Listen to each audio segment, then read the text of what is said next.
la grande entreprise telle qu'on la connaît aujourd'hui n'existerait pas sans la responsabilité limitée. Bon. On est vraiment au cœur des origines du capitalisme, si vous voulez. C'est ce qu'on appelle la responsabilité limitée, qui aujourd'hui est quelque chose dont bénéficient absolument ou quasiment toutes les entreprises. Qu'est-ce que ça veut dire pour ceux qui ne sont pas juristes ou économistes? La responsabilité limitée, c'est très simple. Vous achetez une action d'une entreprise, où vous investissez 10 € ou 100 € dans une entreprise, eh bien vous ne perdrez jamais plus que 100 €. Bon. Vous achetez 100 € de l'action d'Exxon, compagnie pétrolière. Exxon cause une marée noire qui cause des dégâts considérables. Eh bien vous, en tant qu'actionnaire, vous ne serez jamais responsable de plus de 100 €, même si les dégâts causés par Exxon sont beaucoup plus que 100 €. Bon. C'est ça la responsabilité limitée. Bon. C'est quelque chose qui, à l'époque, est complètement inconnu dans le droit européen. D'ailleurs, probablement dans tout autre droit, même si, bon, ça faudrait le vérifier, mais en tout cas, qui est complètement inconnu à l'époque dans le droit européen. Bon. À l'époque, la conception qui prévaut de la responsabilité, c'est une responsabilité qui est absolue ou illimitée. C'est de dire, eh bien, vous investissez 100, évidemment, à l'époque, ce n'est pas des compagnies pétrolières, mais bon, poursuivons l'exemple, vous investissez 100 dans une compagnie pétrolière. Si cette compagnie pétrolière cause des dommages de 1000, eh bien, on vous demandera de remettre 900 pour être pleinement responsable des conséquences de ce que fera cette entreprise. Et donc, il y a une conception absolue de la responsabilité en matière économique. Bon. Et ça, c'est la situation qui prévaut pour tout le monde. Bon. Eh bien, parce que les États veulent encourager ce commerce lointain, parce qu'ils pensent encore une fois pouvoir le contrôler, eh bien, on va admettre que seulement les compagnies des Indes, au début, bénéficient de cette responsabilité limitée. Parce qu'évidemment, vous imaginez bien qu'au XVIIe siècle, on voyait des navires qui déjà sont très coûteux à produire, avec des chargements très précieux, de Nantes ou de Marseille jusqu'en Chine ou en Inde ou ailleurs. C'est évidemment très risqué.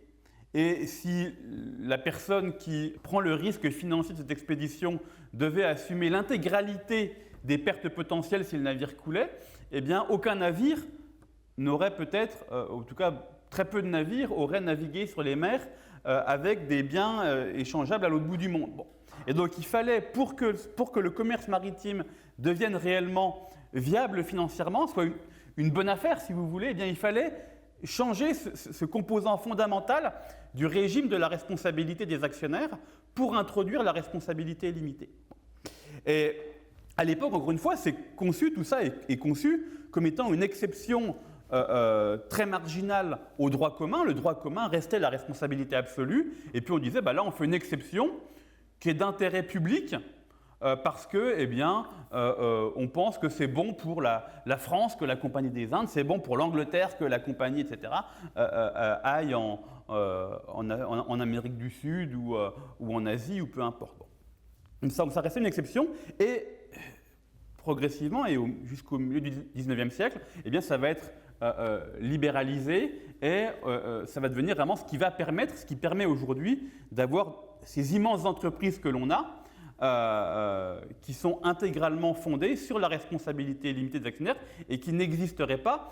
On peut penser, c'est raisonnable de penser qu'il n'y aurait la grande entreprise telle qu'on la connaît aujourd'hui n'existerait pas sans la responsabilité limitée. Bon. Par exemple, la très grande vague d'émergence de ce qu'on a appelé aux États-Unis les barons voleurs au XIXe siècle, les Rockefeller, les Carnegie, etc., les Morgan, eh bien, ça date du dernier tiers du XIXe siècle et ça suit très exactement le moment où on a permis à ces gens-là, on a libéralisé la responsabilité limitée des actionnaires et donc on leur a permis, évidemment, on a permis aux ces entreprises de croître très considérablement sans augmenter de manière proportionnelle la responsabilité personnelle que les actionnaires pouvaient supporter en cas de dommage pour la collectivité, par exemple. Le tour de passe-passe le plus frappant dans tout ça, c'est un changement fondamental du sens du mot responsable.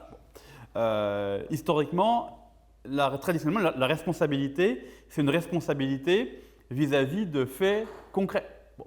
Vous polluez dans votre jardin, ou vous polluez là où votre entreprise est implantée, ben vous êtes responsable pour ces dommages concrets localisés que vous avez causés. Bon, ça c'est la conception classique. Le miracle de la RSE, responsabilité sociale de l'entreprise, c'est qu'on passe à une vision complètement abstraite de la responsabilité. Pourquoi? Vous allez dire, tiens, je pollue à tel endroit où je produis, j'artificialise des centaines d'hectares, mais par ailleurs, j'ai fait un don à telle organisation, j'ai planté tant d'arbres là-bas, et donc ça annule. Et donc, vous voyez, je suis responsable dans l'abstrait, non plus des dommages concrets que je cause, mais vis-à-vis, de manière très abstraite, vis-à-vis de la nature, etc. Et donc, c'est une conception qui permet de dissocier complètement la supposée responsabilité avec les dommages qui sont réellement causés potentiellement. Et ça, je crois que c'est vraiment le tour de passe-passe.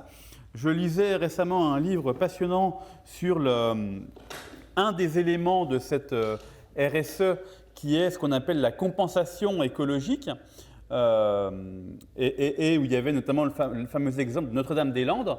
Vous connaissez